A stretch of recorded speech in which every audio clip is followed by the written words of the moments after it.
First అండి, నేను రజాక్. పవన్ కళ్యాణ్ గారిపై మరోసారి రెచ్చిపోయిన చెలరేగిపోయినటువంటి జగన్మోహన్ రెడ్డి గారు నేనేదో కొత్తగా రెచ్చిపోతారు, కొత్తగా చెలరేగిపోతారు అనుకున్నా. అబ్బే అదేం లేదు, ఎప్పుడు పాడిన పాటే.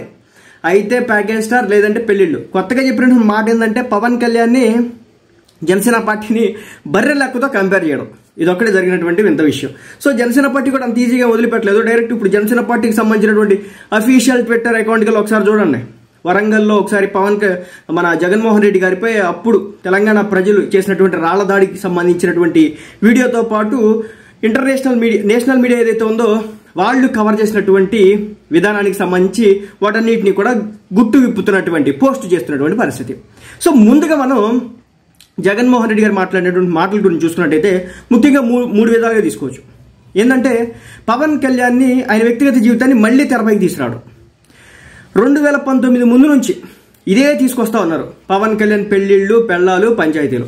సో ఇలాంటి నేపథ్యంలో ఆయన మాజీ భార్య రేణుదేశాయ్ గారు బయటకు వచ్చి దయచేసి మాజీ భార్యల గురించి మాట్లాడకండి, అదేవిధంగా పిల్లల గురించి మాట్లాడకండి, మేము మా లైఫ్ లేదా మేము లీడ్ చేసుకుంటున్నాం, సో మాకు ఎలాంటి ఇబ్బందులు లేవు, వ్యక్తిగత జీవితాల విషయానికి వస్తే పదే మీరు మాట్లాడాల్సినంత అవసరం లేదని చెప్పేసి ఆమె అయితే తెగేసి చెప్పింది వైసీపీ నాయకులకి. అమ్మటి రాంబాబుకి అనుకుంటా అప్పుడు ఆయన చేసినటువంటి కామెంట్స్ రీత్యా ఇప్పుడు ఆమె బయటకు వచ్చి ఏకంగా నా సపోర్ట్ పవన్ కళ్యాణ్ గారికే, నా నానమస్ మద్దతు వచ్చేసి పవన్ కళ్యాణ్ గారికే, నా సంపూర్ణ మద్దతు వచ్చేసి పవన్ కళ్యాణ్ గారికే, ఆయనకి తప్ప నేను ఎవరికి ఇవ్వను, ఆయన మంచి మనిషి, ఎలాంటి దోచుకునే రకం అయితే కాదు, ప్రజలకు పెట్టేటటువంటి వ్యక్తి, తన దగ్గర ఉన్నటువంటి డబ్బుని సంపాదనని 10 మందికి పంచేటటువంటి వ్యక్తి, నా ఓటు పవన్ కళ్యాణ్ గారికే, అదేవిధంగా నా సంపూర్ణ మద్దతు పవన్ కళ్యాణ్ గారికే అని పవన్ కళ్యాణ్ గారు రేణుదేశాయ్ గారు విడిపోయారు కదా, ఆమె రేణుదేశాయ్ గారు వచ్చి చెప్పినటువంటి పరిస్థితి. ఆయన పవన్ కళ్యాణ్ గారు రెండో భార్య అయినప్పటికీ కూడా వినరు కదా. ఈ రోజున ఏకంగా జగన్మోహన్ రెడ్డి గారు స్పీచ్ ఇస్తా పవన్ కళ్యాణ్ గారి గురించి మాట్లాడడానికి ఏం లేదనుకుంటా, బహుశా ఈ అటాక్ చేయడానికి ఏం లేదు. ఇప్పుడు చంద్రబాబు నాయుడు అంటే ఏదో ఇన్సైడర్ ట్రేడింగ్ అనో, లేకపోతే అది కట్టడనో, ఇది కూల్చడనో, స్టేల్ తెచ్చుకున్నాడనో, అది ఇదేదో మాట్లాడొచ్చు. కానీ పవన్ కళ్యాణ్ గారి విషయంలో అది అవట్లేదు కదా. అవ్వకపోయేసరికి ఏం మాట్లాడాలో తెలియట్లేదు. తెలియకపోయేసరికి వీళ్ళు ఎటు నుంచి అటాక్ చేసినా సరే అటాక్ చేస్తే చేశారు. ఆల్రెడీ ఇప్పటికే ప్రజల నుంచి కూడా అసహనం, ఏంది ఎంతసేపు పవన్ కళ్యాణ్ పెళ్లిళ్ళ గురించే మాట్లాడతారు, ఈ రోజున ఎవరి కుటుంబాల్లో లేవు, ఎవరి కొంపల్లో లేవు ఇలాంటివి. సో చాలా మంది వీళ్ళల్లో ఉన్న విషయమే కదా. 170 కుటుంబాలు ఇదే కదా పరిస్థితులు జరుగుతున్నాయి. విడిపోవడం సర్వసాధారణం అవుతుంది ఈ రోజుల్లో. అదేవిధంగా 2 పెళ్లిళ్ళు చేసుకునే వాళ్ళు కూడా ఉన్నారు. ఇన్ని మాట్లాడుతున్నారు కదా వ్యక్తులు. అసలుకి వీళ్ళకున్నటువంటి ఎక్స్టర్నల్ ఎఫైర్స్ కానీ అవెన్నో ఎవరికి అర్థం కానటువంటి పరిస్థితి. పవన్ కళ్యాణ్ ఇదే మాట చెప్పాడు, ఒక పెళ్లి చేసుకుని 50 మందితో తిరిగితే ఓకేనా అని చెప్పేసి పవన్ కళ్యాణ్ గారు సభలో ఆ రోజు మాట్లాడారు. అంటే పవన్ కళ్యాణ్ గురించి ఇదే విధంగా మాట్లాడుతూ ఉంటే, పదే రచ్చగొడతా ఉంటే పెళ్లిళ్ళకి సంబంధించి, నేను నిజాయితీగా ఒక భార్య తర్వాత ఇంకొక ఆమెను పెళ్లి చేసుకున్నాను, మా మధ్య సఖ్యత లేక పొసక్క అని చెప్పేసి తేల్చి చెప్పారు. సో నేను ముగ్గురిని ఏకకాలంలో పెళ్లి చేసుకోలేదు, అలాగే ముగ్గురితో నేను ఇప్పుడేం కాపురం చేయట్లేదు. సో నాకు ఇద్దరితో బంధం బ్రేక్ అయింది. సో వాళ్ళకి నేను సెటిల్ చేశాను, కోర్టు పరంగా సెటిల్ చేశాను. సో అది అని చెప్పేసి ఆయన తెలియజేశాడు. ఇప్పుడు ఆయన 3వ భార్యతో ప్రశాంతంగా బతుకుతున్నారు. ఆయన 2వ భార్య పిల్లలు ఎవరైతే ఉన్నారో, మన ఆరాధ్య కావచ్చు, అదేవిధంగా హైకరానందన్ కావచ్చు, వాళ్ళ బర్త్డేలకి పవన్ కళ్యాణ్ గారు వెళ్తారు, రేణుదేశాయ్ గారిని అప్పుడు కలుస్తారు. సో అలాంటి ఫోటోలు కూడా మనం వచ్చినాయి. ఏంటంటే అకిరా బర్త్డే కనుకుంటా ఒకసారి కేక్ కటింగ్ చేసినప్పుడు ఇద్దరు ఉన్నారు. అంటే రేణుదేశాయ్ గారు మాజీ భర్త అయినటువంటి పవన్ కళ్యాణ్ గారు, అదేవిధంగా రేణుదేశాయ్ గారు ఇద్దరు అక్కడ ఉన్నారు. అంటే ఆయన మాజీ భార్య ఇప్పటి వరకు బయటకు వచ్చి కంప్లైంట్ చేయనటువంటి పరిస్థితి, ఆయన మాజీ భార్య ఇప్పటి వరకు గట్టిగా మాట్లాడినటువంటి పరిస్థితి, వీళ్ళంతా కూడా ఏదో సంఘీభావం ఇస్తున్నట్టు చెప్తున్నటువంటి పరిస్థితులు.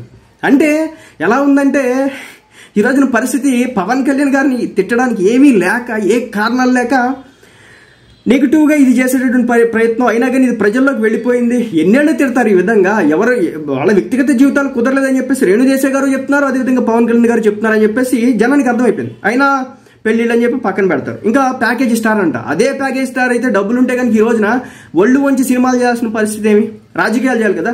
పవన్ కళ్యాణ్ గారు వహించాల్సిన పాత్రను ఈ రోజున జనసేన పార్టీ తరఫున నాదెండ్ల మనోహర్ గారు వహిస్తున్నారు. అది కౌలు రైతులు ఈ రోజున మన నిజాం తుఫాన్ వచ్చేసి పంట నష్టం జరిగితే పవన్ కళ్యాణ్ గారు రావడానికి కష్టమైతే నాదెండ్ల మనోహర్ గారు తిరుగుతున్నారు. అదేవిధంగా ఎవరైనా జనసేన పార్టీ సభ్యత్వాలు తీసుకుని వాళ్ళు ఎవరైనా వ్యక్తులు మరణిస్తే కనుక ఆ కుటుంబాలను ఆదుకునే దానికి జనసేన పార్టీ తరఫున 5 లక్షల రూపాయల చెక్కుల్ని పవన్ కళ్యాణ్ గారు కాకుండా నాదెండ్ల మనోహర్ గారి చేత ఇప్పిస్తున్నారు. అదేవిధంగా టీడీపీ పార్టీతో జనసేన పార్టీ సమైక్య వీటికి సంబంధించినటువంటి కమిటీలు ఏవైతే ఉన్నాయో వీటికి సంబంధించి కూడా నాదెండ్ల మనోహర్ గారిని పంపిస్తున్నటువంటి పరిస్థితి. అంటే పవన్ కళ్యాణ్ గారికి డబ్బు లేని కారణంగా, ధనం లేని కారణంగా, ఇంకా చెప్పాలంటే ఆయన పని చేస్తే కానీ ఈ రోజున వారాహి వాహనంలో డీజిల్ పంపించేటటువంటి పరిస్థితి. సో దీంతో ఆయన నిజంగా 1000 కోట్లకు 500 కోట్లకు 10,000 కోట్లకు అమ్ముడుపోయే వ్యక్తి అయితే ఈ రోజున ఒళ్ళు వంచి సినిమాలు చేయాల్సిన పని అయితే ఉండదు. ఎప్పటి నుంచి 2019 నుంచి ఇప్పటి వరకు సినిమాలు చేస్తూనే ఉన్నారు. ఒక సినిమా తర్వాత ఒక సినిమా, వకీల్ సాబ్ అని చెప్పేసి, భీమ్లా నాయక్ అని, అది అని ఇది అని, ఇప్పుడు హరిహర వీరమల్ అని, ఇలా వరుస పెట్టి సినిమాలు చేస్తూనే ఉన్నారు. ఏం అవసరం? అంత డబ్బే ఉంటే ఈ రోజున సినిమాలు చేయాల్సినంత అవసరం ఏంటి? ఆయన పాత సినిమాల్ని రిలీజ్ చేసుకుని ఆ డబ్బుని పార్టీ ఫండ్కి ఇచ్చుకుంటున్నటువంటి పరిస్థితి. అంటే జనసేన పార్టీకి ఫండ్ ఇచ్చేవాడు కూడా దిక్కులేడు. ఎంతసేపు మా పార్టీలోకి వస్తే కాంట్రాక్ట్లు అది వస్తుంది ఇది వస్తుంది అనేది జనసేన పార్టీలు నడవదు. సో దాంతో ఎవడు కూడా ఏమి ఇవ్వడు, కష్టపడి సంపాదించింది. ఈరోజు మన నాగబాబు గారు 35 లక్షల రూపాయలు గుడుంబ శంకర్ ఏదో సినిమా వేస్తే రిలీజ్ చేస్తే వచ్చిన డబ్బుల్ని ఈ రోజున పార్టీకి ఫండ్కి ఇచ్చినటువంటి పరిస్థితి. అదేవిధంగా ఇంతకుముందు ఆరెంజ్ సినిమా వేస్తే అప్పుడు ఇచ్చినటువంటి పరిస్థితి. అంటే పార్టీకి కావాల్సినంత ఫండ్స్ లేక ఈ రోజున పవన్ కళ్యాణ్ గారు సినిమాలు చేసుకుంటున్నటువంటి పరిస్థితి. అంటే ప్యాకేజ్ స్టార్ అయితే మరి అన్ని సినిమాలు చేయాల్సినంత అవసరం ఏముంది?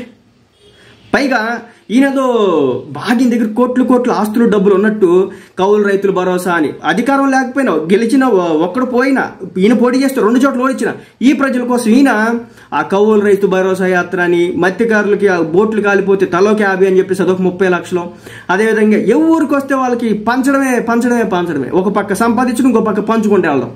యాడ డబ్బులు ఇవి లేవు కాబట్టి ఈ రోజున సినిమాలు చేస్తున్నటువంటి పరిస్థితి. ఇంక ఈ విధంగా చూస్తే ఈ యాంగిల్లో నుంచి ఏ యాంగిల్లో చూసినా మరి పవన్ కళ్యాణ్ ప్యాకేజ్ స్టార్ ఎలా అవుతున్నాడో అర్థం కానటువంటి పరిస్థితి.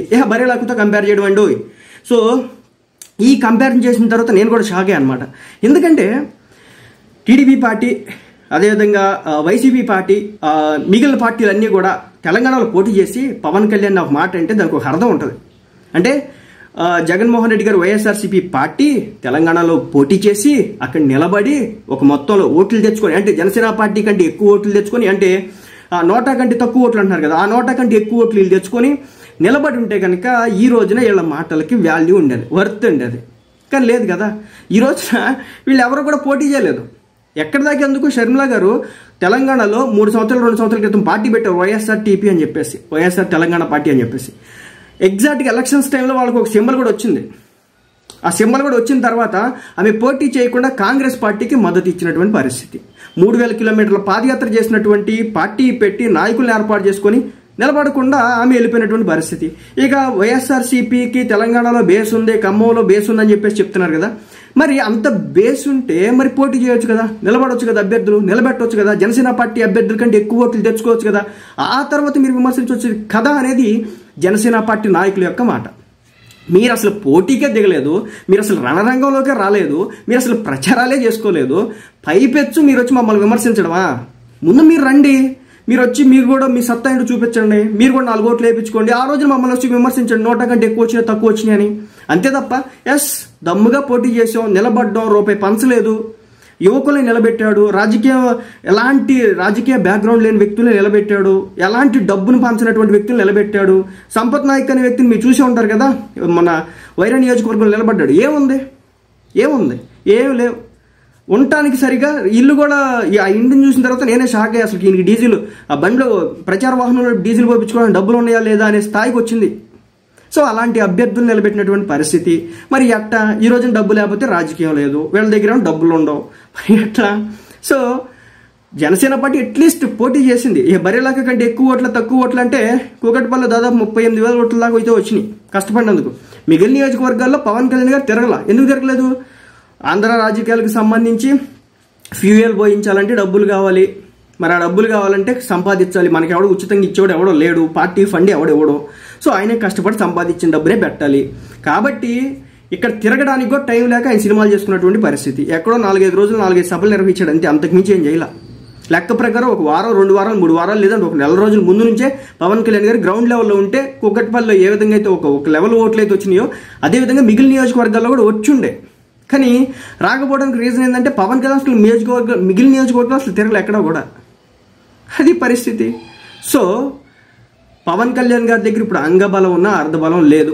ఇప్పుడు జగన్మోహన్ రెడ్డి గారు అంటారా ఆయనకి అర్ధబలం అంగబలం కావాల్సినంత ఉంది. చంద్రబాబు నాయుడు గారికి అంటారా అంగబలం అర్ధబలం చాలా కావాల్సి ఉంది. వాళ్ళే తెలంగాణలో పోటీ చేయలేదు, పవన్ కళ్యాణ్ గారు పోటీ చేపిస్తే ఓడిపోతే ఆయన విమర్శిస్తున్నటువంటి పరిస్థితి. ఒక్కసారి మరి పవన్ కళ్యాణ్ గారిని విమర్శించే ముందు ఎలాంటి విమర్శలు చేస్తే అది ప్రజల్లోకి వెళ్ళిద్ది అని బేరేజ్ వేసుకొని చేస్తే బాగుంటుంది. లేకపోతే కనుక అదంతా కూడా బూమరాంగ్ అయ్యి మళ్ళీ వాళ్ళకే కౌంటర్లు అయ్యేటటువంటి పరిస్థితి. ఈ రోజున పవన్ కళ్యాణ్ గారి గురించి విమర్శించే నేపథ్యంలో ఆయన పెళ్లిళ్ళ గురించి, మ్యారేజ్ల గురించి, మ్యారేజ్ స్టార్ అంటూ, ప్యాకేజ్ స్టార్ అంటూ విమర్శించారు. మ్యారేజ్ స్టార్ అంటే కనుక ఆయన మాజీ భార్య వచ్చి చెప్పింది. ప్యాకేజ్ స్టార్ అంటే పోయినసారి పవన్ కళ్యాణ్ చెప్పు తీసుకుని కొడతా అన్నాడు. ఈ మూడోది వచ్చేసి ఇప్పుడు కొత్తగా బర్రెలాక కంటే ఎక్కువ ఓట్లు రాలేదు, 100 కంటే అసలు వీళ్ళు పోటీయే చేయలేదు, ఎలా మాట్లాడతారనేది జనసేన పార్టీ వాదన.